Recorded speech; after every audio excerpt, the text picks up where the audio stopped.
Welcome to our Cultural Talk Story series today. My name is José Barzola from the Monastery Institute for Peace at the University of Hawaii at Manoa. Today's event is co-sponsored by the Keres Children's Learning Center and will focus on reclaiming our children with Trisha Moquino and Dr. Joseph Suina. Thank you for joining us today to sit down at our table to learn about Indigenous communities near and far. Today, we're here to learn about the Cochiti Pueblo people in New Mexico. Tribes have been forced to give up their children to be educated by the outside world for assimilation. At one point, it was removal of children from their homes and tribes for cultural extinction through education. By establishing the Keres Children's Learning Center, KCLC, as a school with no strings attached to federal and state dollars, the community has finally found freedom to include culture and language with a deeper and more meaningful dimension. We're going to start today's event by introducing our special guests. Trisha Moquino, who is a mama, a wife, an auntie, a daughter, a niece, is co-founder, education director, Keres-speaking elementary guide at children at KCLC in Cochiti Pueblo. She's also from the tribal communities of Cochiti Pueblo, Kewa, and Oke Owinge in New Mexico. Trisha is certified as a Montessori elementary 6 to 9-year-olds guide and is a primary 3 to 6-year-old guide as well. She received her master's at the University of New Mexico in elementary and bilingual education, where she completed her master's thesis, which laid out the vision for what would eventually become the KCLC. That's really amazing that you've been able to bring your thesis to fruition. How many people can say they have put their thesis into action? So it's a true honor. Dr. Joseph Suina is a professor emeritus in the College of Education at the University of New Mexico. With 25 years of service, he directed the Institute for American Indian Education at UNM for tribes throughout the Southwest. Dr. Suina's publications on culture, education, and Native American issues are numerous. As a current member on several boards and committees, he provides a voice for Native people in the areas of health, museums, language, retention, sacred sites, economic development, and housing. Dr. Suina is an adjunct professor for Colgate University in New York and teaches courses in Native American studies and education. Dr. Suina has maintained strong ties to Cochiti Pueblo throughout his academic career. He is a former governor and a current tribal council member. As an elder for the tribe, he provides guidance in the ways of tradition and culture for his people. It is truly an honor to have you with us. And to get us started, I'm going to turn it over to Dr. Joseph Serena. Thank you. Thank you. Thank you for that wonderful introduction. Thank you. I really appreciate it. And thank you for all of you joining us today, coming to you from Cochiti Pueblo, New Mexico. We have 19 Pueblo communities here in New Mexico, 19 separate sovereign nations, so we call ourselves. And this is, of course, New Mexico here, and we're strung across from top to bottom, from Taos Pueblo at the very top to, you can see, I think there we go. You can see Taos Pueblo at the very top of the state of New Mexico, coming down to near and south of Albuquerque. We have Isleta Pueblo, and then going west near the Arizona border to Zuni Pueblo. And in between those points are the 19 pueblos, and we are separate communities with our own governments, our own institutions, our religious, social, and so forth, and you have those listed there. We also have the Navajo Nation, and you can see that in brown, standing out in 4 different areas. They're the largest Indian tribe in the United States, and so they have lands also in Arizona and in Utah, and so they number well over 300,000. And then we have 2 Apache tribes. We have the Jicarilla up north, and we have the Mescalero down south, and you can see both of them also in brown. So these 3 are Athabascan speakers, but they're also separate entities, sovereign communities recognized by the United States government. So we have a total of 19, 20, 21, 22 separate nations in New Mexico, recognized by the federal government as legitimate governments, along with the federal government, the state government, and of course, the tribal governments. So we have currently today a nation to nation relationship with the United States government. And it's not something that began just yesterday, but a long time ago. And so it is with this as a background that we'll share with you some information about our education and the education that has occurred over the years. So before I go any further, I'd like to turn it over to Trisha just to have her say a couple of words. I'm sure she'll be coming in with more information at a later point. Papa, see if Yeah. Okay. Thank you. Nice job, Papa. Kuetsi say hopa. Kuetsi kutre jask. bravo, bravo. Panihanach. When you must wait tiran. Tampo vi ase kukit kuki huaku oke wenge ase osuta. Nice job, Papa, for your beautiful prayer. And also thank you, Jose, for the invitation that you extended to our grandpa and to me by way of that, and to Keres Children's Learning Center.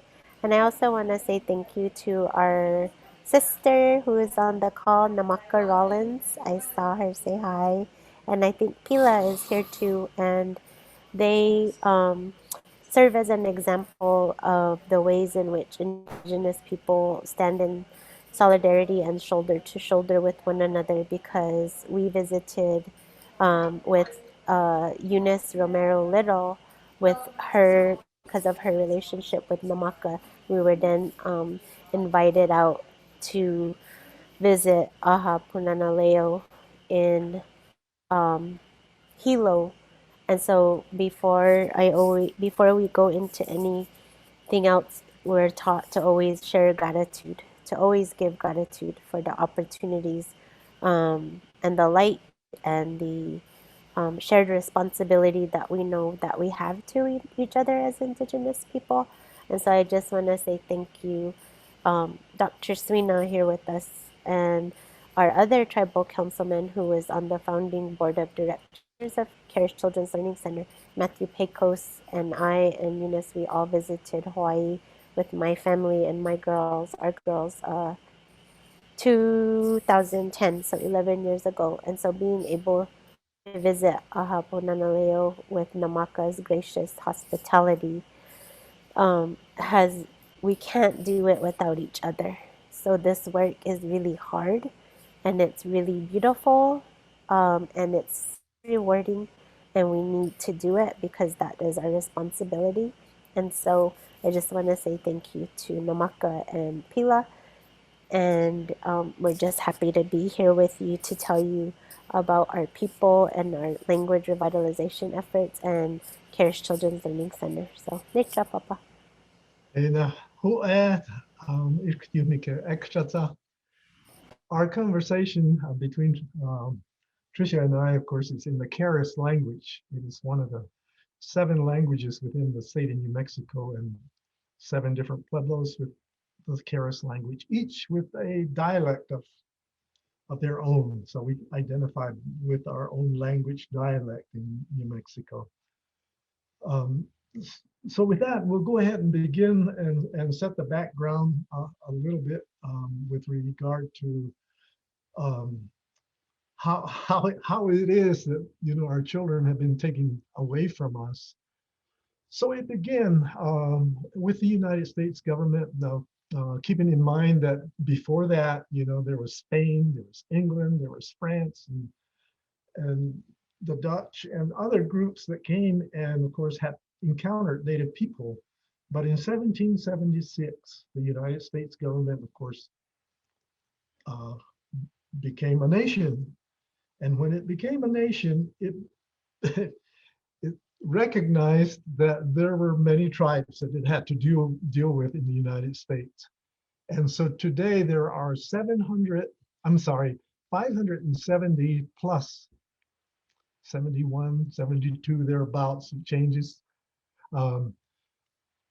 federally recognized Indian tribes. And what that means is that the United States government recognizes three governments in the United States. One government is the federal government, with the three, the judicial system, the executive branch, and then the Congress of the United States. And then it also recognized the states, the state of New Mexico. And the state of New Mexico, of course, kind of branches out from there. The state itself, and then the counties, the cities, even school boards, are recognized as separate entities here in New Mexico. And then the third government that's recognized in the United States is the tribal governments. Now, a lot of people never see Indian people as tribal separate governments, tribal governments as sovereign nations. So that happened many, many years ago. 245 years ago, the United States government became a government. And when it did, it had to deal with the Indian tribes that were out there. And at that point in time, of course, there were still hundreds of Indian tribes in the United States. And the Indian tribes had a couple of things the United States government wanted. One was land. Land because the country was short to grow. And the other one was the resources that went with the lands. And so initially, the United States government treated us as equals, as sovereign nations. So it all started out with treaties. In the late 1700s, 1779, I believe, was the first treaty.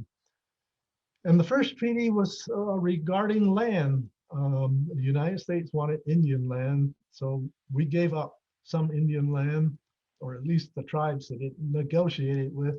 And in return, the United States government agreed to provide those tribes, I think three initial tribes, with education, exemption from taxes, and health services to compensate for the land.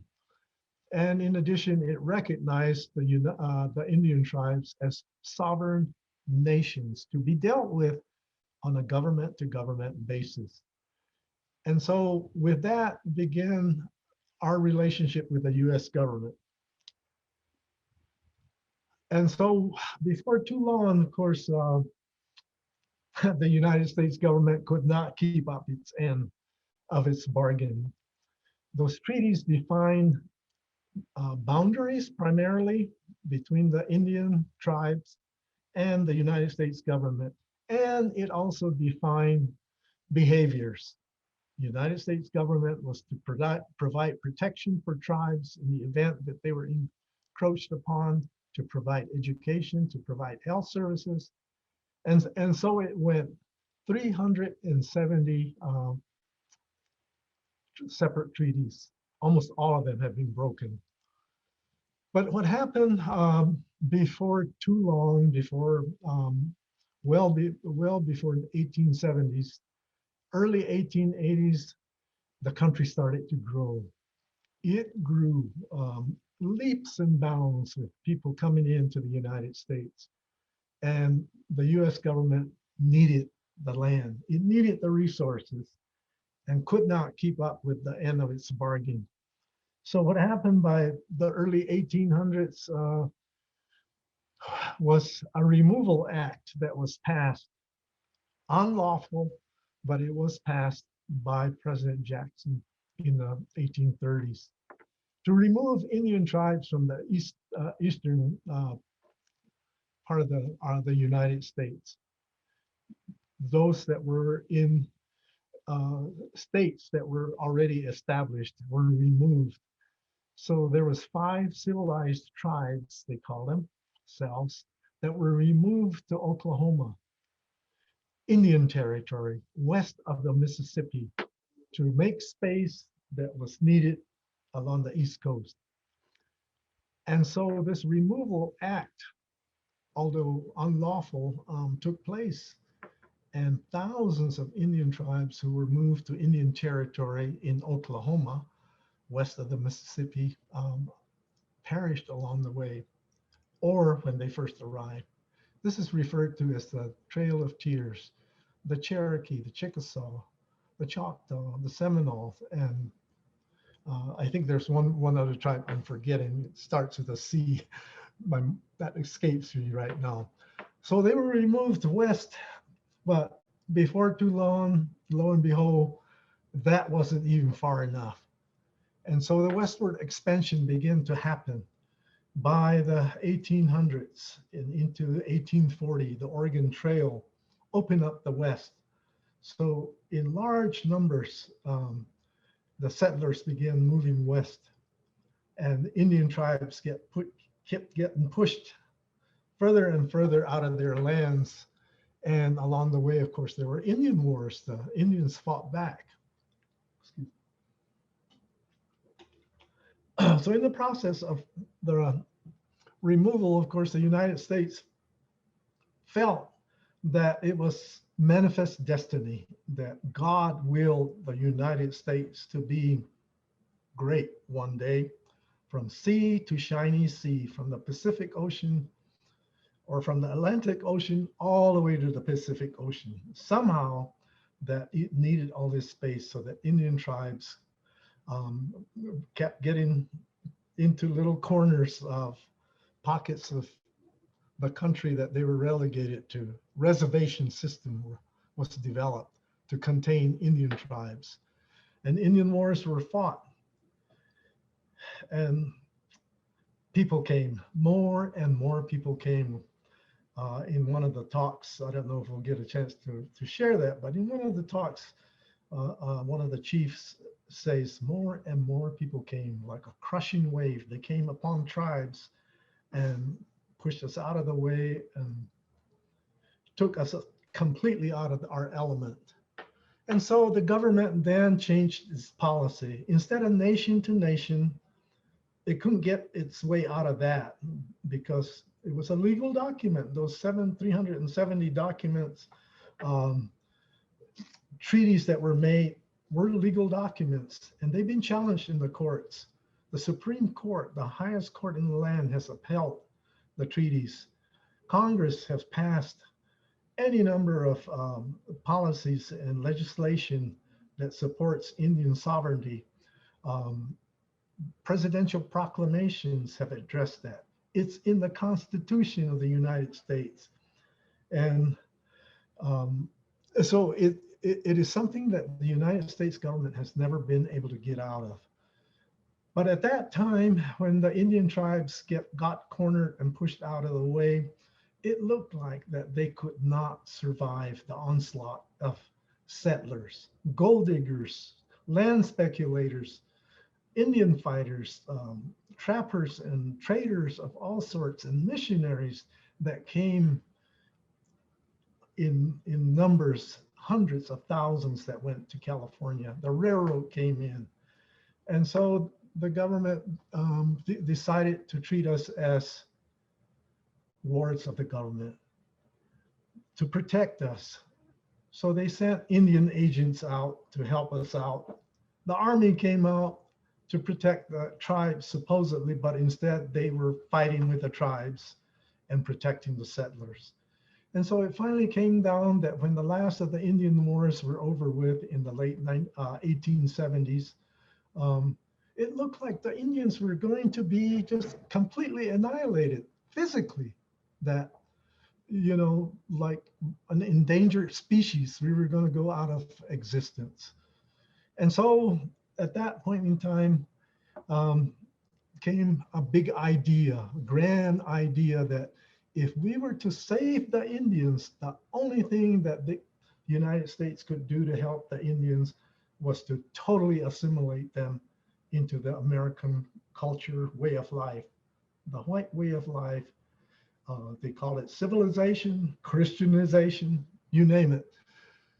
So with that began the Indian boarding schools. And the first was opened in Carlisle, Pennsylvania, 1,000 miles or more from where I'm sitting. And for many tribes, it was designed to be that way. It was a boarding school. And it took Indian children from across the United States, took them forcefully from their mother's arms, crying, kicking, sometimes at gunpoint, took him away, loaded them in the train, and they traveled for 3-4 days, in this horrible machine that just traumatized kids. Some of them as young as 5 years old. They showed up at the boarding school in Carlisle Indian School. And I'm not sure if we have any photographs of that, Trish, or is it hard to show? But they showed up as this poor children, in their native clothing, their hair, and looking pretty wild, you can imagine, after crying for 3 days. Photographed them, and then in a matter of 2 or 3 weeks, they photographed them once again, washed, hair shorn, in white clothing, at the school. So here's a beginning of arrival of children at the boarding school. And in a matter of a few weeks, the transition that took place from the savages that they were to this little supposedly white kids. But if you look at the faces of the Indian children looking at you, they don't look very happy. They were forced into this situation. But you can imagine what happened at home, in the families, in those Indian communities. Children are very special to Native people. It's the greatest gift that the Creator can give anybody here on earth. And we remind ourselves today about the children whenever one is born into our community. So there you have it, before pictures, after pictures. And before long, the superintendent of the school, who was an Indian fighter by the name of Pratt, Richard Henry Pratt. He was at the time he was a colonel.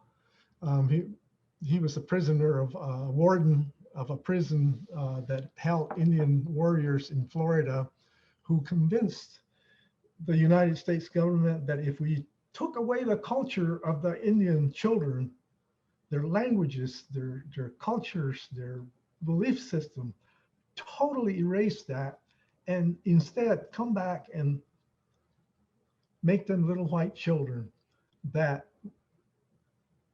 they would then be assimilated into the rest of the United States, and that would solve the problems that they were having. To take away total tribalism, U.S. government would relieve itself of its obligations.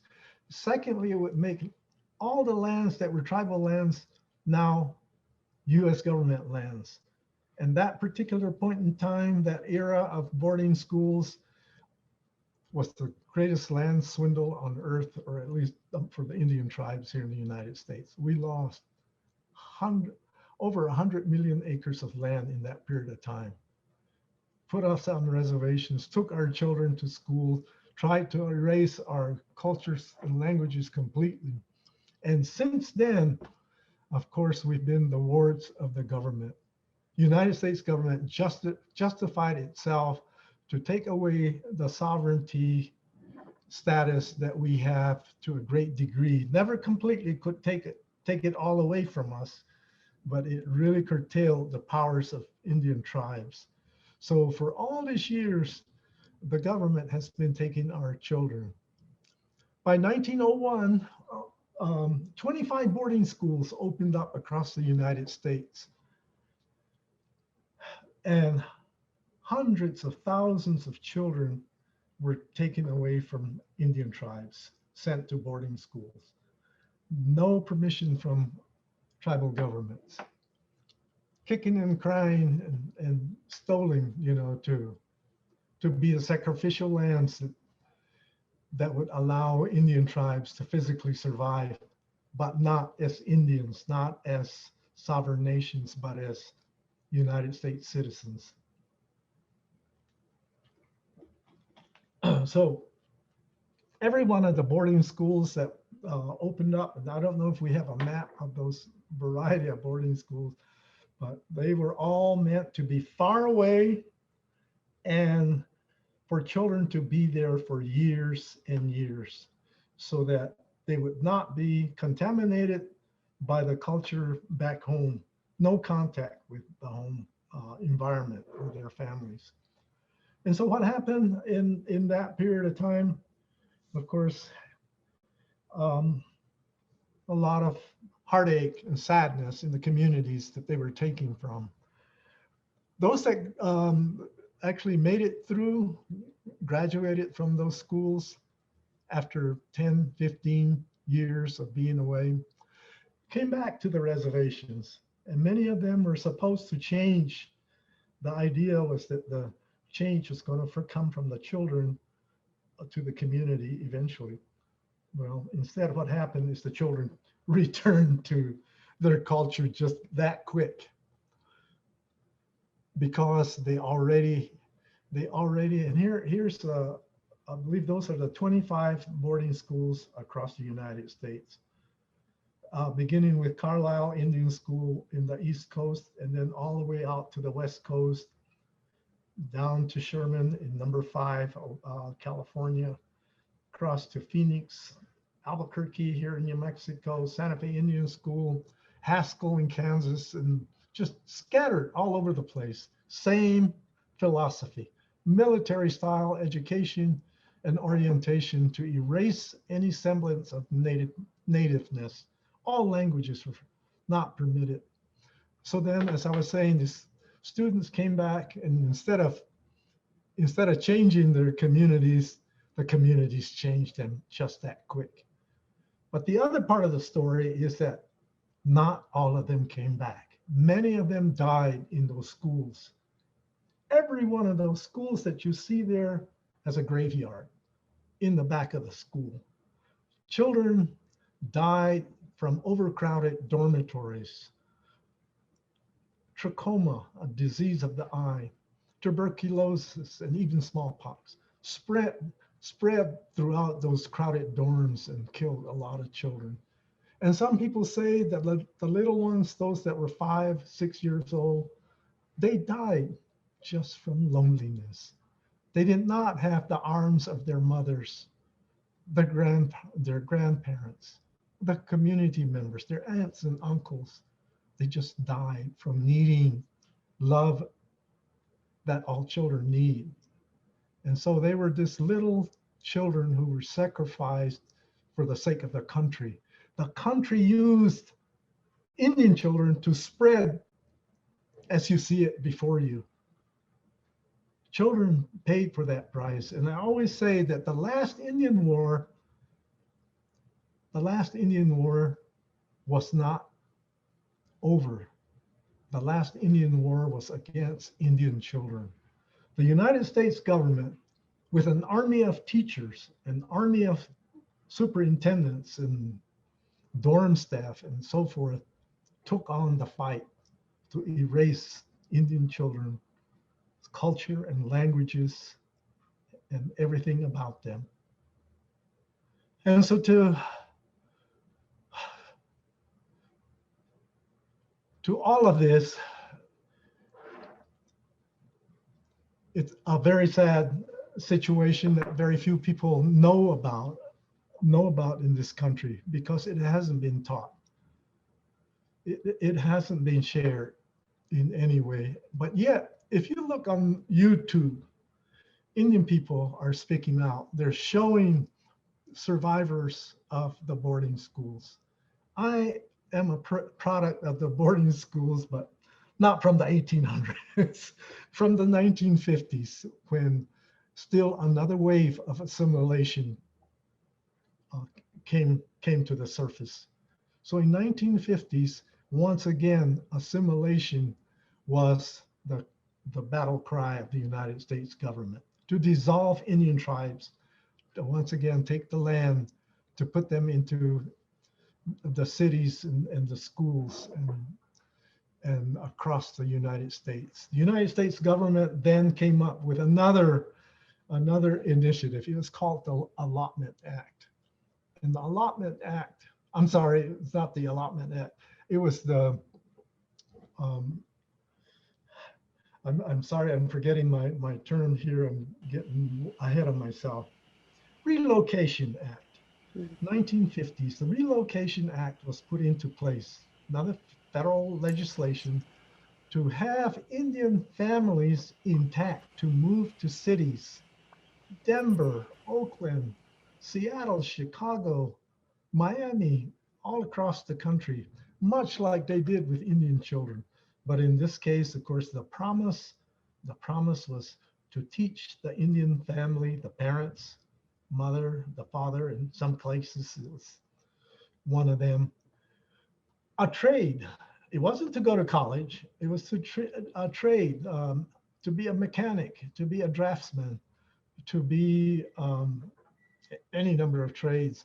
But along with it was also a placement, a job placement, assistance for these families. And once again, the idea was to completely do away with tribalism, tribal land, tribal governments, and eventually to have those families go into cities.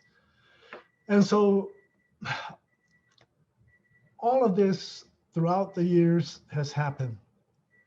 And even even though we now have what's called the Indian Self-Determination Act that actually goes back to 1975, where Indian tribes have more control, the schools have never really adapted their curriculum to include Native people in the schools in a real way.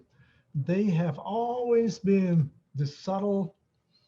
um, this subtle direction towards assimilation. Although now, instead of forced removal, we have public schools and so forth. And so one of the things that concern us, and Trisha now being the director of KCLC, is how do we take our own schools and restructure them so that the parents are involved, the grandparents are involved, the schools would be in our own community, our own language would be used, our own curricular experiences could be used.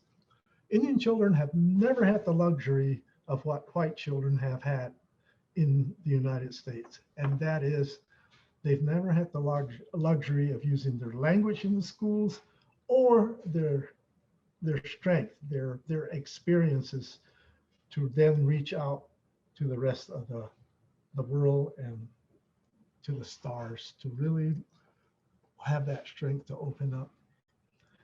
So with that, I am going to switch over to Keres and ask my partner in crime if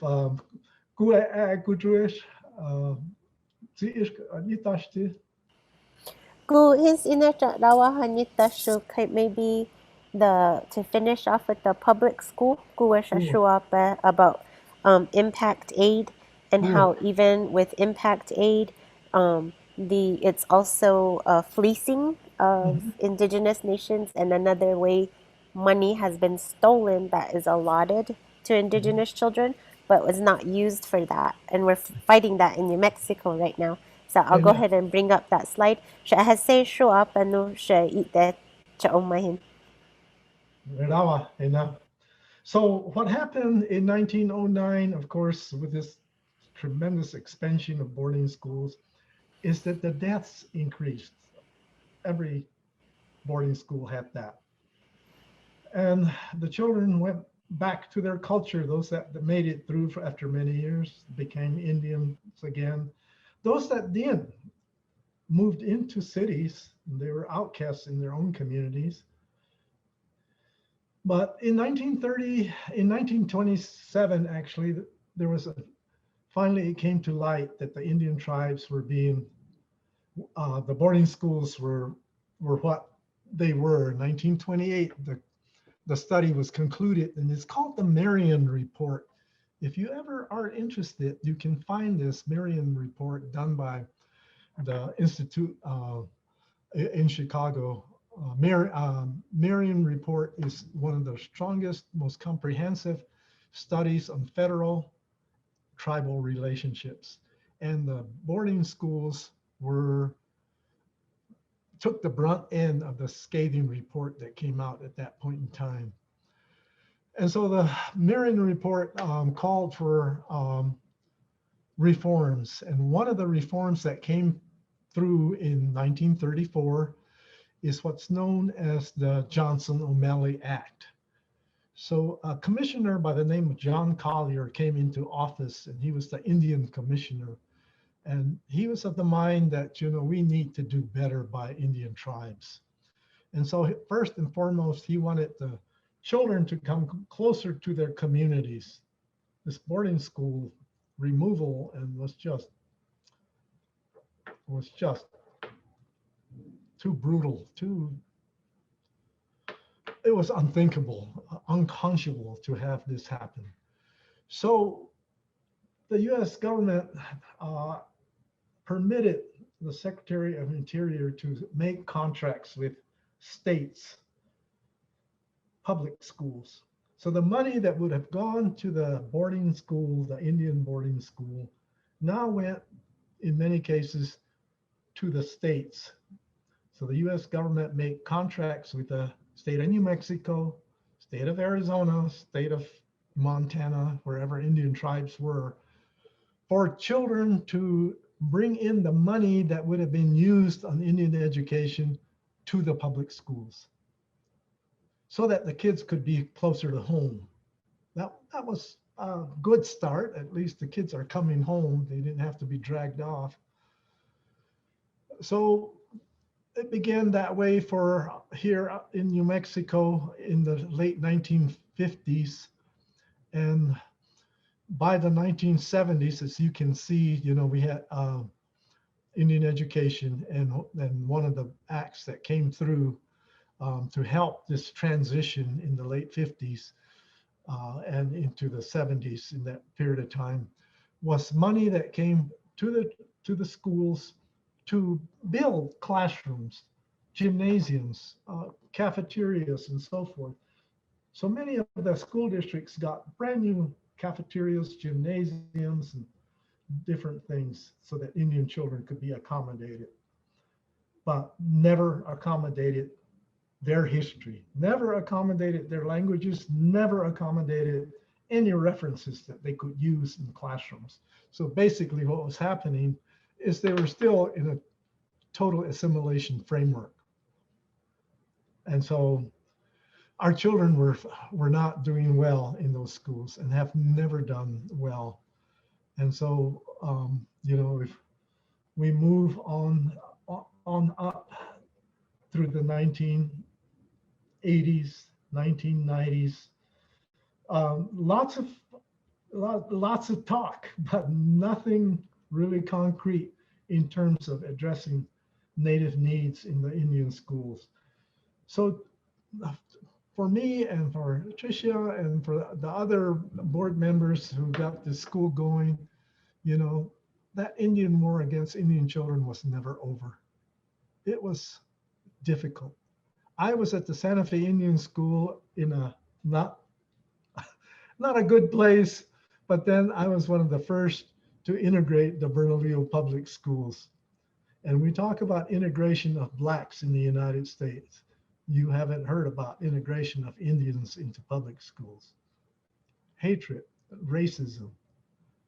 And for about 2 years running, we went through the tough times. And slowly, we've, I think, made our way into being part of the schools. Never really a part of the curriculum or a part of decision making. It was always run by a school board that was all white. We might have a little advisory group here and there of Native people, but never powerful enough to make changes. So at this point, about the lawsuit, kind of moving up. Kushcha nature papa. I'm just so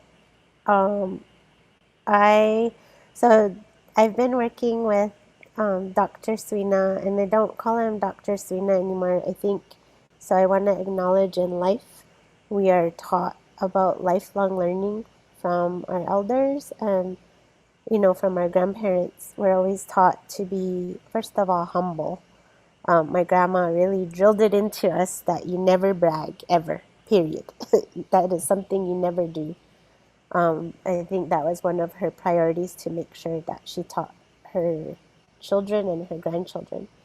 But I say that because that's one of the things that we're taught is humility. And so we're also taught respect. And so a lot of our people in our village at Cochiti, Dr. Suina's home, his family's home, and my family's home, my great-grandma's home, where my grandma was born, in Cochiti, is right in the heart of the village in the plaza area. And so our homes share a wall. And in 2006, my husband and I and our daughter were still living in that family home that is probably over 100 years old. And I asked Papa, and I didn't call him Papa back then because we're not blood related, but we are neighbors in our village, and he is our elder. He is a tribal leader. He is a professor. He has worked closely with my mom, who's an educator. And so growing up, I just always called him Dr. Suina because that's what I heard other people call him. But as we reclaim our language and as we strengthen our language, again, with the inspiration of people like Namaka and Pila and the Hawaiian, and the native Hawaiian language revitalization efforts, and the Maori people, we remember. So before we can reclaim, we have to always be remembering. And what helps us to remember is our languages. Our languages tell us who we are. They tell us what our responsibilities are to everyone and everything. And when we know our language, we know how we're supposed to behave. And we know what we're supposed to do when we see people, when we see an animal, when we get up in the morning, we know what we're supposed to do. And as we're revitalizing our language, we're reminded of our kinship systems. And even if you're not directly blood related, nobody back then called each other by their names. You always called somebody, depending on where they're at in life, what their position is in life, you always called them grandpa or grandma or mother or father. So my grandma, my great grandma, her name is Persliana, and we didn't choose to name our daughter after Persliana. This is Persliana right here. This is me, and this is Persliana, my great grandma. So this is my grandma's mother, and this is Persliana right here today, our daughter.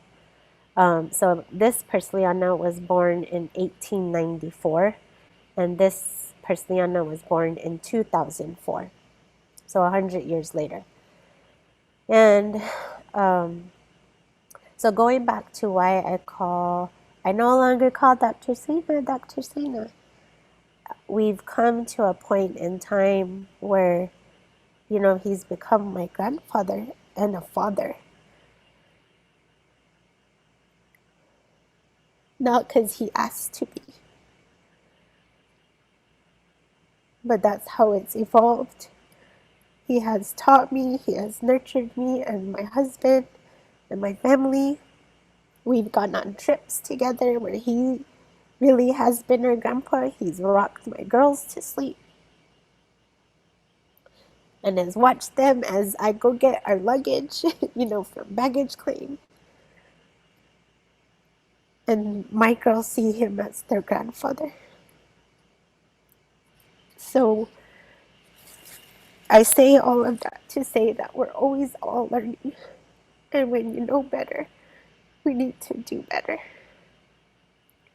And so I use that as I don't want to say a small example, but I use that as an example that we're doing our part to do what the United States did in everything in their power to destroy our people and to take our children.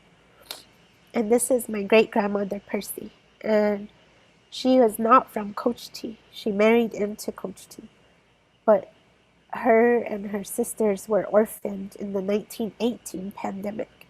And they ended up at a boarding school, a Catholic boarding school, St. Catherine's boarding school in Santa Fe.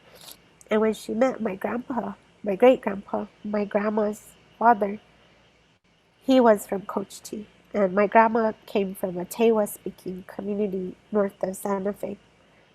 And she knew very well that if she was going to get married, she was not leaving her sisters behind in that boarding school. And I believe she was determined not to leave them because they were not being treated well. So she took all her sisters to Cochiti Pueblo with her. She was the oldest. And we have a big family in Cochiti. And the last of, there's 2 sisters left. The 2 sisters are the last children of all the 4 sisters that she brought to Cochiti. And one of them we're really blessed to have is one of our elders at Keres Children's Learning Center. So at Keres Children's Learning Center, and we're going to go back to the chart, a beautiful chart that our papa made. She is our language and culture teacher, and she is probably now about 82 or 83. But she always says that Ya, when we say Ya, we don't just mean like my own mother, because that means mother, but it means like the mother. And so she would always say, Ya Percy, Ya Persliana, Ya Hakai. Hakai means to the east. I don't know if it's inside or outside. Our language is really complex. But Ya Hakai, the mother to the east, is what she would be called because our homes are on the east side of the plaza. But she would always say that's her favorite aunt. But talking about the boarding schools and, you know, the extreme, like I can't even imagine the strength of, she must have only been 20 years old. If she was born in 1994, she must have only been 20 years old. She had my grandma when she was 1918. To have that determination to bring her sisters to Cochiti Pueblo with her husband. And so I just, want to make that connection back to boarding school, because these are really, every single one of us has these stories in our families. And then this is my grandpa, and he ran away from boarding school 3 times, went to St. Catherine's boarding school, he ran away, and then he got taken. So they never wanted to go. They were always taken to these schools. Got taken to Santa Fe Indian School and ran away twice. And I guess they never forced him to go back. But he was born in 1913. But one of the things that he always said is, I will never force you to go to church. We all have Catholic missions in our villages. You will respect them. And I want you to understand that our ancestors accepted Catholicism so that we could survive, not because we wanted or needed a new religion. Our religion and our way of life and our spirituality is perfectly fine and could stand up on its own. We were already a whole people intact. We didn't need anything to prop us up. He said, but you will respect them because that is the choice that our ancestors recognized they had to make to survive. He said, but for me, I do not have respect for them. I will never go to church. And I will not do that because I saw with my own eyes the way they abused us, the way they abused children. And so why a Keres Children's Learning Center? Because Wilma Mankiller said, I don't think anybody anywhere can talk about the future of their people or of an organization without talking about education. Whoever controls the education of our children controls our future. And then I heard that, Papa just shared with you earlier that the greatest gift that the Creator has given us is children. And so we know that our children are sacred all the time. And it's modern society, it's settler colonial society like the United States, like Canada, all the horrible ways that Indigenous people are being treated in South America, in Mexico, in Africa, in Australia, all over the world. Children are not valued. And that's one of our biggest problems that we don't ever talk about. We never talk about the ways that children are not valued. And so because children are not valued, education is not valued. And because children are not valued, family life is not valued. Capitalism is valued. So there's this great uncovering that's happening right now in Canada. They just found another grave with 715 children, with, like Papa said, with unmarked graves. And people are gawking at this. People are like, oh my gosh, I didn't know this. How can we not know this? We don't know that history because not all people are humanized the same way. And we are erased. And so why a Keres Children's Learning Center? And so I want to jump forward to my brother. This is my brother. We grew up in the same household with our grandparents and our great-grandma. And every single family is affected by substance abuse. Every single family. There is not one of our families that is not affected by substance abuse, whether it be in the form of alcoholism or drugs or whatever kind of substance. Addictions come in a lot of other forms. But I truly believe that disruption of starting with our languages, that started in boarding school, that continued on to day schools, that continued on into public schools, that continues in the form of Head Start and pre-K. So even if you grow up in a strong family like we grew up with our grandparents, we're still going to schools where our children are not being affirmed, where they're not being recognized for their wholeness. They're already whole. Our children are already whole. And then we go into these schools that tell us we're not whole. You're not enough. You don't speak English well enough, or your parents don't speak English well enough, or you're this, or you're that. All these labels. And it was never a strengths-based education to begin with. And so for me, our daughter right here, she, with the efforts of Coach T's language revitalization program and their language nest, and then me demanding every fluent speaker in our family between Coach T and Santo Domingo, Pueblo, Giwa, speak to her in Keres, inclusive of my husband. Her first language was the dialect of Coach T Keres, and it was just Coach T because that's where we lived. She eventually picked up Giwa, Santo Domingo's dialect. But, she was one of the first children in Coach T to speak Keres again, and it hadn't been spoken by a child as their first language in a very long time, and that was in 2006. And she was 2. And so there's no early childhood setting to send her to. And at that point, I already wrote my thesis. I was a public school teacher at our school on a reservation, a public school.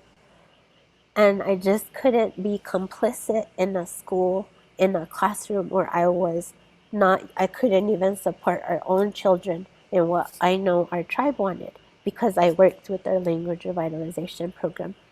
And I was thinking, gosh, my own daughter is going to come into this kind of classroom, and there's no early childhood setting, even though we have a Head Start, even though in our villages and the language of instruction is English. I just said, we have to do it ourselves. And so that's how, she was the inspiration. And so even though it took us 6 years, Papa and Matthew Peko said, we have to tell our tribal council first. And so we asked for permission. We have to ask them permission and for their blessing to do this effort. And we did. And, you know, everything along with helping our tribe to understand what we're trying to do, creating the nonprofit to support the school, all of that, it took 6 years. And we opened in September 2012, and we just finished our 9th year. So we have 15 children. We have 4 children in our language immersion 3 to 6 classroom. And then we have 12 children in our dual language elementary classroom. And dual language is 50% in Keres, 50% of English that instruction happens. So that is where we are at right now. This is a picture of our children in front of our school that our tribal council granted us land with the leadership of our Papa and Matthew Pecos and Tracy Cordero and Joanne Melchor and Mara. I'm always in the classroom, so I'm not always present in these conversations because I'm teaching. So I'm always going back and forth. But the national statistics, around our indigenous children in America is 1%, that our students account for 1% of the student population nationally. They account for 2% of all school arrests, 3% of all incidents referred to staff to law enforcement. In 2016-2017, only 10% of indigenous children were proficient in math, 18% were proficient in English, and that's according to the National Assessment of Educational Progress. Only 20% of indigenous students were proficient in reading nationally. And additionally, our students are overrepresented in special education referrals. We know that there's an epidemic with missing and murdered indigenous people and women. We know that we still have the highest youth suicide rates. And so enough is enough. Enough is enough. Our children are sacred. Our grandpa just told us that. Our grandpas and grandmas tell us that all the time. I always remember my grandma hearing me. We were so blessed she was still alive. And our children got to know her, but our oldest Akudets was really close to her. But I always remember her getting after me when she heard me scold Akudets, and she'll be telling me, Amo,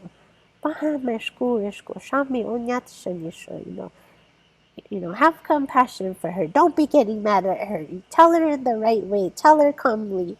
She would always tell us that. So I'm gonna show you all a video, and this video is featuring actually Papa's grandkids, and let's see if I can pull it up. I can, and it's about 5 minutes, and it was done with the help and the partnership of the Kellogg Foundation, who supports us.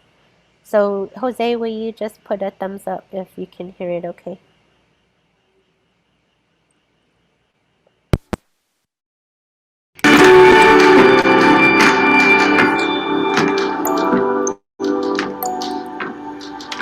I first became involved with KCLC as an over-involved auntie. My nephew was one of the first students there when doors opened in 2012. First, I was blown away. Here was my little 4-year-old nephew working with these beads, had a pencil and a paper, and was saying, "Give me times cham equals jis, 2 times 3 equals 6. He was thinking in Keres and writing in English, all without thinking about it. And so that blew my mind, that, how is this possible? How is this happening?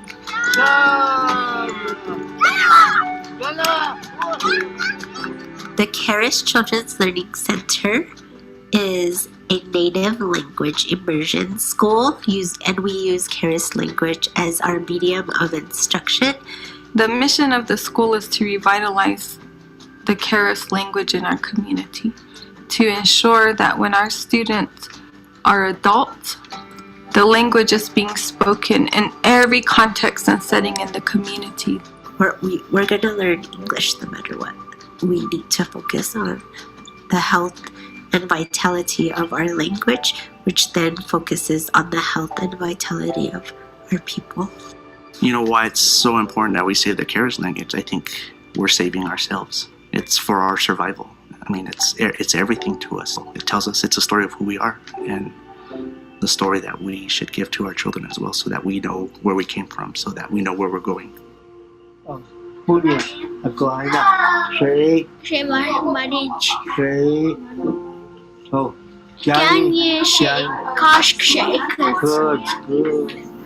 know, they learn through what they do, you know, and that's how we grew up. Learning from watching, learning from listening, a lot of hands-on.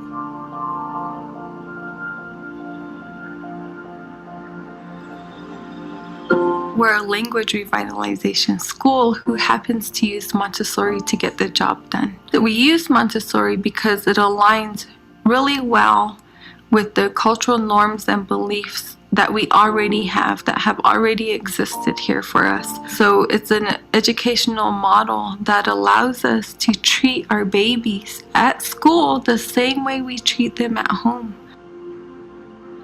The language dictates a way of having relationships with one another.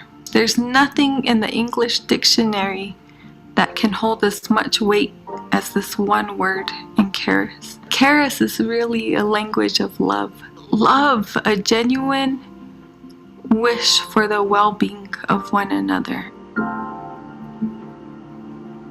So one of the things that KCLC, the Keres Children's Learning Center, does every winter is a winter play. And this is bringing out our students to act out a play all in Keres.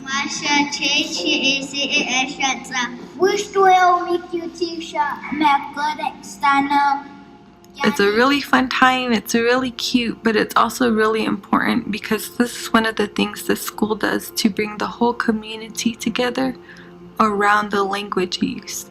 And so the winter play is always a special time because we have our babies who maybe this is their first year at the school.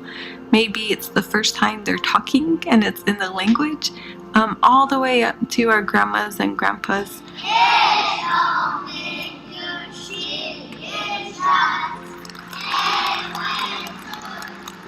We always have support, whether it be from our families, the tribe as a whole, our ancestors guiding us. So I think it just reinforces that belief that we have that nothing is accomplished alone, that we all help each other.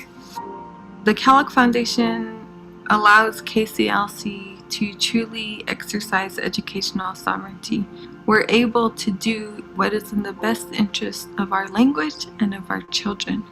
And that's why it's game-changing. You know, Kellogg is showing what it means to not just support a community, but to trust an Indigenous community to do it in a way that's best for them.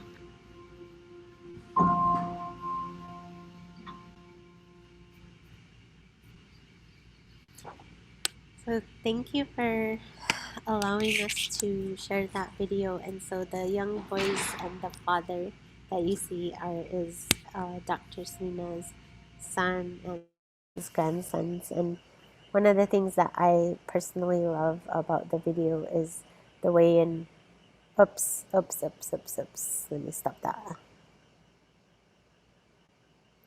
That's Dave Archambault of Standing Rock talking. The way that Jeff describes that it's our code for survival. And I think saying code for survival really, I think, for me, hit home now during the pandemic. Because during the pandemic, you know, it really showed that the way in which things shut down when capitalism shuts down, right? But we know that we existed before capitalism, and we know that we'll exist after capitalism. But how we will go that way really depends on holding on to our language and that dictating how we live our lives. because our language, again, it teaches us how to love each other. It teaches us how to live. Dr. Papa always talks about living interdependently, and it teaches us how to survive. I don't want to just say survive off the land, but survive with the land, survive with animals, survive with plants. And my husband was like, in last April, when people didn't know what was happening, he was thinking about, I think we really need to think about going hunting, because, you know, even if it's just for rabbits, because that's what we were hunting for at that point, but like just bring back the importance of why we need to continue to farm, why we need to continue to hunt in our way, which is based on reciprocity and ceremony. So I really love, go back to the film, just how Jeff shares about code of survival, and that and the struggles that it takes, the hard work that it takes for families to have their children at KCLC, because, you know, not only are we have to prove to everybody else that we have a right to exist, we have to prove it to each other, because we've all internalized racism.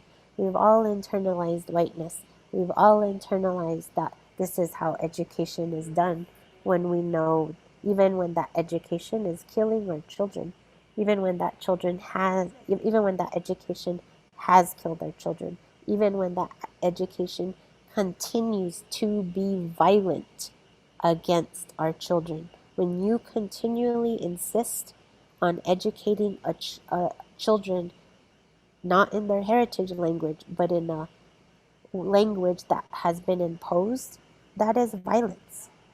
It may not seem like it, but it is, because you are every day displacing children from who they are. So I'm going to stop there, and I'm going to share a chart that Dr. Suina created. And we don't have time to go into detail about it, but I do want to share it. And I do want to say that we will leave a little bit time at the end for questions. It's 3:10. Maybe we'll stop about 3:20 and we'll be able to answer some questions. So Papa, can you go see that Tracy's PowerPoint? No.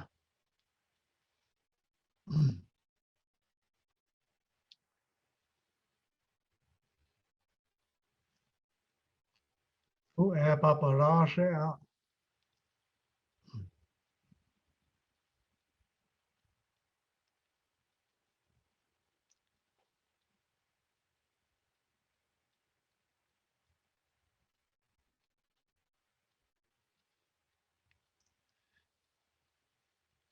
Hinto niya out too. Go to o to pictures. Oh, it's a have. No. So when we talk about school, I think what comes to mind for most people when you make modifications in the curriculum is to add Indian history, to add Indian art, to add this and so forth. And that's all well and good, you know, because children need to learn about themselves, their history, their government, their people. But in addition to the subject matter, there are other things that are unique to Native people, or in our case, to Han, mean this is our term for Pueblo people or Cochiti people. Americana is a term that we use for American, or more specifically, white American. So what we have here, and quickly we'll share it with you, is that the Han way of teaching and learning is compared to the Americana way of teaching and learning, and I think you can see differences. So the first difference is that in our community, the elders are important in the process of education. So our focus is elderly because they are our encyclopedias, there are references, there are the people who have experienced the most. In Americana or American culture, the elders are not even in the picture. They're in another state, in another city, in another country because of mobility, economic mobility, or even for health reasons, the Americana is not in the picture of everyday teaching and learning. The other difference we have is that traditions are important in our community. Traditions that continue from time immemorial are continuing today. And so we share those as very important with our children. They are part of it. In the Americana culture, change is important. To do it more faster, more better, more quicker, make more money. It's not, sometimes change for change's sake, even if we don't need to change. Another product that comes along, an Apple Watch, a few months and so forth, out goes the old. The other is in our community, it takes a whole village. No matter where the kids are at, we as adults are responsible for the education of those children. If they're up to no good, we're expected to intervene and say, talk to that child. By the same token, if they are doing something well, it's up to us to reinforce that. When a child dances in the plaza for the first time, we visit them in the home with a gift to encourage them to do more of that. In the Americana culture, we leave it up to the experts, teachers who are credentialed, counselors, principals, coaches. We give them our children. We sort of just stay out of the picture completely. So that's another very important one. And the other one is that in our community, we educate our children for interdependence, to give back to the community, to give to one another something that we have been blessed to have, whether it's our education or some talent that we have to share with our community. So we do encourage our children to go away from home for a little bit, to get an education, go to college, but one day, please come home. Education in modern rural America is very important. We want our kids to have good jobs, and having a traditional education does not hurt that at all. In fact, it makes them stronger. It makes them confident. It makes them have an identity that they can be as good as anybody else anywhere. So we go through these 3 stages of being a human being. We are very dependent as babies, as you know. Then we become independent. We try to help children become independent. In our community, we try to go to another level, and that's interdependence, to give back to one another, to serve one another, to share things we've been fortunate to have. In the Americana world, at the bottom, education is for independence. We take children and we make them independent, but it's all about me, myself, and I. I don't want to leave you with just that blanket statement, because there are a lot of Americana service workers out there that we are recognizing right now. Policemen and firemen and teachers, nurses and doctors who give their life so that they share this interdependence. But a lot of American education is about me and myself and I. My test, my resume, you name it, it's all about that. The next one is that our education is in the context of life. When we interact with real life, whether it's out in nature, or whether it's on the plaza when we dance, or somewhere in the village context, it's when we need it that we run across somebody there to help us get educated. In the Americana world, in the classroom, it is removed from real life. We have 4 walls, we have textbooks. It's what between the covers of a textbook, and we don't talk about things like racism or homophobia or other topics. That we try to keep it safe and out of the real life of people. So ours is real life situations. No more real life situation than the children standing at the side of a grave in Cochiti when somebody is lowering their loved one for the last time to be buried. They see people crying. They see emotions flow. They see the sorrow. They see the support. But they also see the happiness in the community. When there's reason to celebrate, be that a wedding or a birth of a child, there's that. So in the Han culture, it is concrete, it is abstract, it's holistic, it's integrated, it's social, it's emotional. In the Americana education system, it's mostly abstract. You've got to learn to read and write. Well, you do too in the Han culture, using the symbolic approach in also. But in the Americana world, it's all about symbolism, symbolic, and it's segregated. It's not integrated. Children go to math, children go to science, children go to English, language arts. And as a professor at UNM, one of the hardest things to teach teachers or future teachers is to integrate life so that it makes sense, that they can understand math in connection to language arts, connected to issues of life, of poverty, and so forth.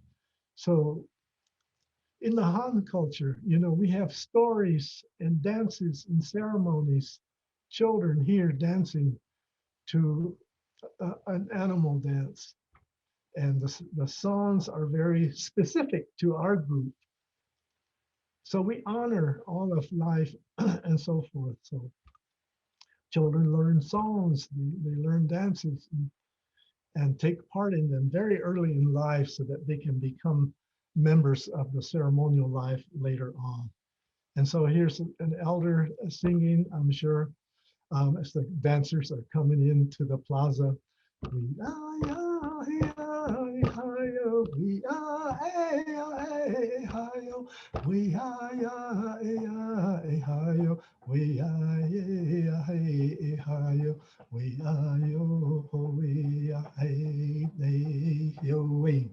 So there's a beat that's there. There's memory of another level of being together, of dancing together, of respecting the animal that we took, that we ate. So the deer is not just discarded. It's not just a trophy. It's taken to help the family survive. It was eaten and now it's danced to honor it. In the European or the Americana culture, it is primarily a European curriculum. It's about American heroes and our white forefathers and so forth. And it's loaded with racism. For example, when the Indians won a war in the westward movement, when the Indians won, it was a massacre, a bloody massacre. When the army won, it was a glorious victory. And you can go through the curriculum and the experiences again and again and identify those little descriptors that tells you as an Indian, you don't count. In the Han world, spirituality is important. In the KCLC's school, the first thing that the children begin with is with a prayer to acknowledge the creator, that we have the gift of a day to day and that we need to support one another, care for each other, our environment, our land, our people. In the Americana world, in public schools or in government schools that we've been subjected to, we can't even say God. We can't, separation of church and state. And it's such a shame because our people are so focused first and foremost on spirituality, to honor that where we came from and where we will be going back. So it is part of our curriculum. It's very important. And that last photo that I lost is such a beautiful picture of an elder and a child on his shoulder. And looking in one direction is the child, the elder, maybe going on to the spirit world. but someone to follow that elder on this earth. And so it is not with force that we learn. It is not with ridicule. It is not with, learning condemnation, with hatred. It is with love. It is with understanding. It is with care and respect. And this is something that we have still today in our communities. Yes, there's a lot of concerns about social issues and so forth, but the basic foundation and the core of the core values of our community are still intact. And we still have our elders, and we're always going to have new ones coming along.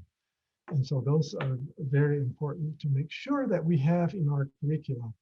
So in our KCLC, we have at least 4, 5 teachers who are 60s, 70s. 2 of them are in their 80s.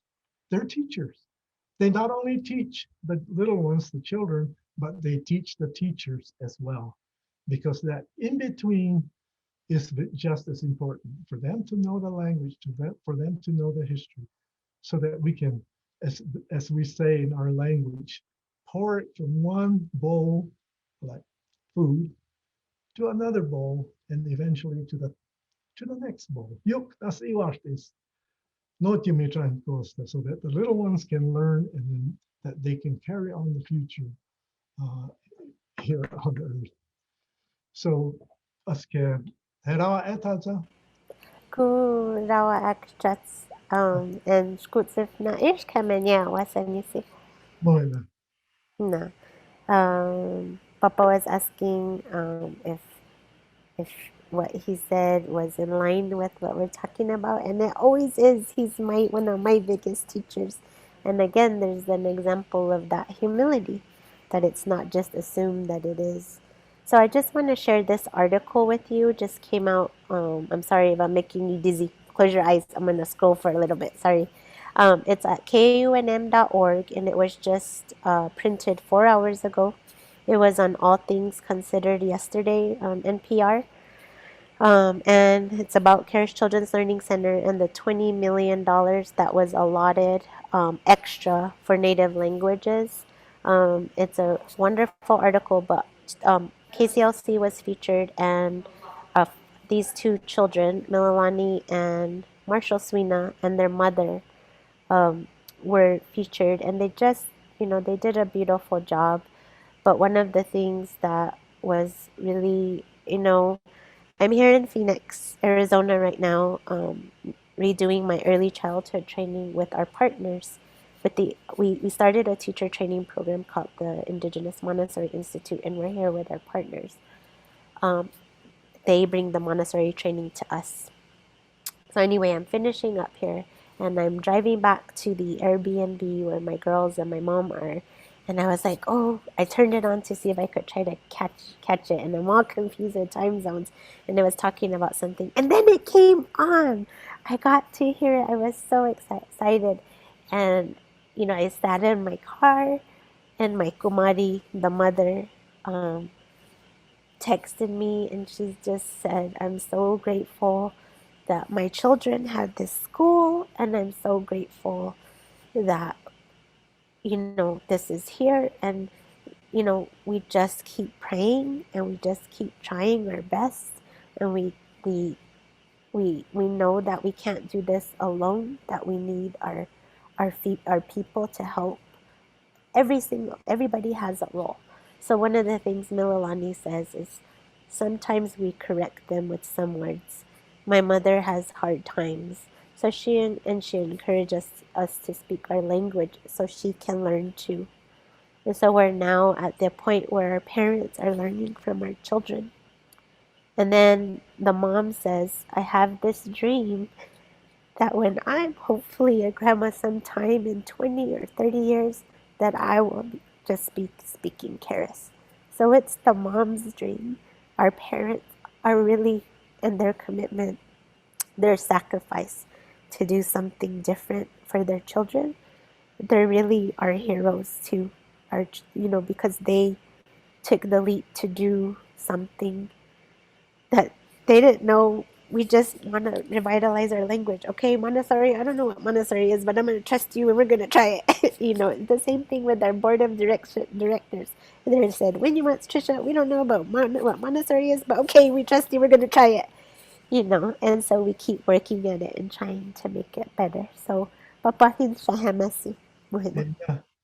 I'm Jose. I'm sorry. I guess we didn't leave enough time for conversation or questions, but there was so much to There is share. nothing to be sorry. I have extra time. If you have extra time, we can. It's up to you. I'm here because of you, and I'm very honored that you've made time for us. So,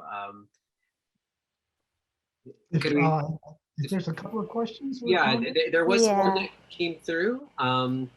Specifically, I think someone in the audience who is a teacher themselves.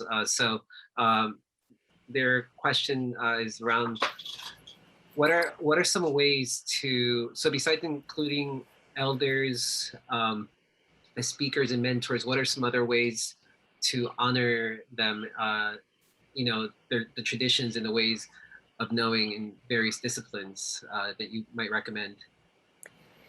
Yeah, and I'm gonna give this to our papa here. Papa siya wakasatsunya si to class because I have to take all the opportunity. I have 2 more days before my test, before I go get tested, and and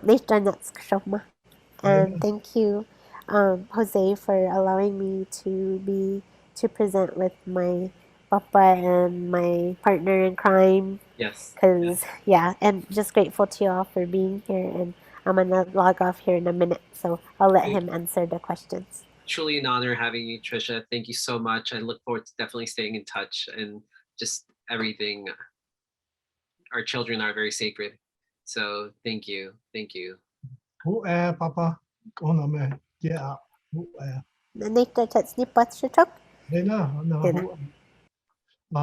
One of the other ways that we include honoring the elders, the community, the traditions, is of course taking kids to the ceremonial houses, to the plaza, to places that are special to the community.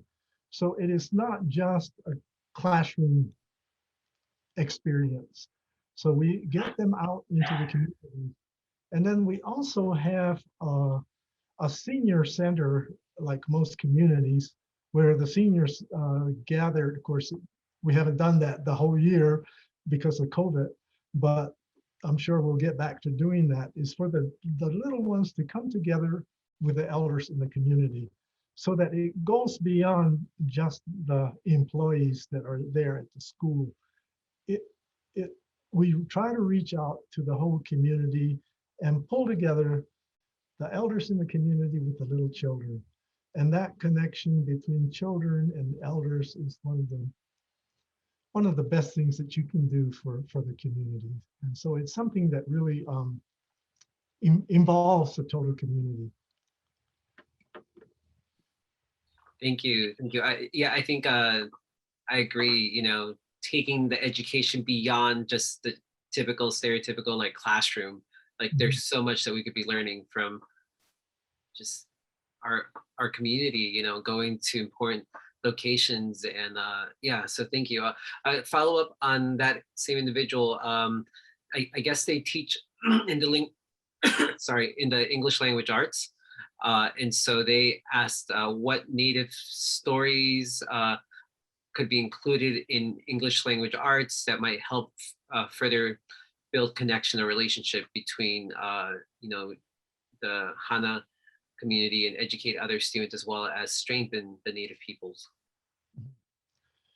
So stories, are really important in our upbringing. That was such at the core of how we taught.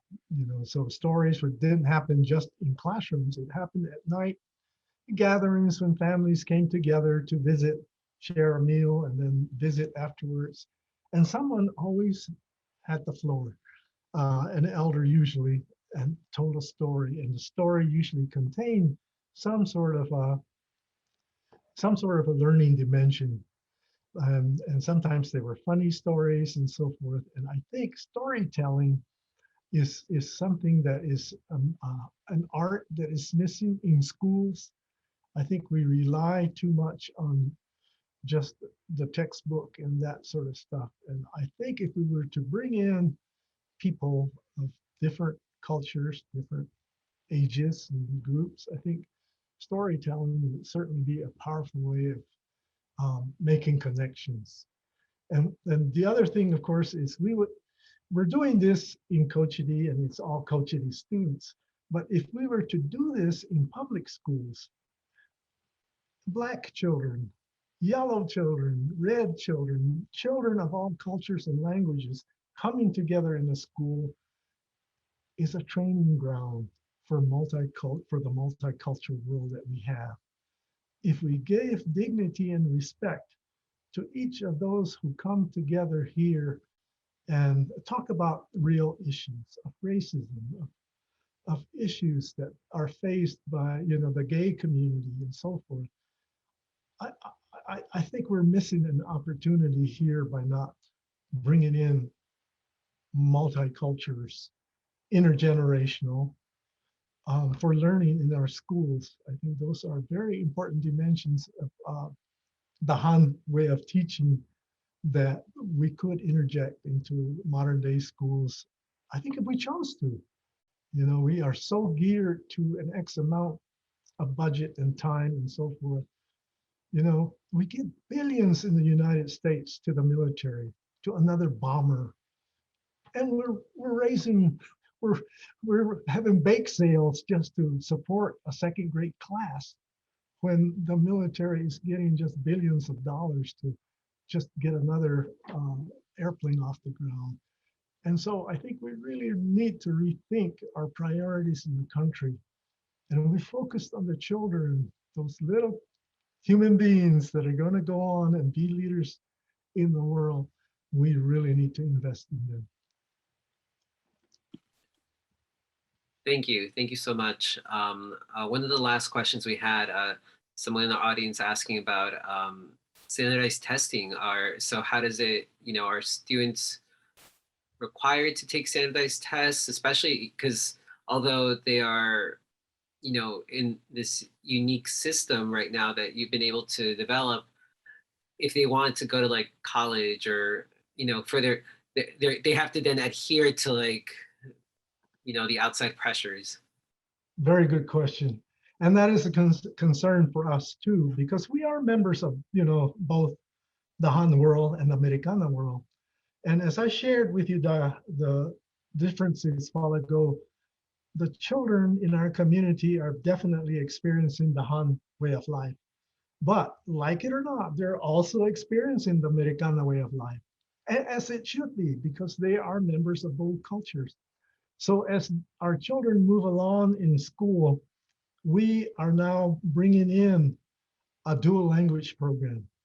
So English and the native language are side by side. Testing has to be a part of it. In the early years, observation of students is critical. Anecdotal records and sitting with children and teachers and parents, talking things through. But we've never had a separation of children. We've always nurtured our children in our community with a possibility for all of them. We don't have the A students and the D students, but they have to learn to accept that in the Americana world, there's that harsh reality of possibly failing and so forth. But the point in all of this is that you really need to set a strong foundation, their identity, their confidence, and belonging in the early years. And if they have that in place, then I think they can tackle the more difficult dimensions of getting weeded out, maybe. It's a tough world, but they need to understand and have that be a part of their life too, because we can't bury our heads in the sand either, But I'm confident that if they have a strong background in their language and culture, the other things will come easier. Thank you so much. Your wisdom, your knowledge, just reminded me of my own experience. My background is as an immigrant in this country, and having to go through acculturation. Uh, so you're providing that support that sometimes is a little bit more like forced assimilation and not.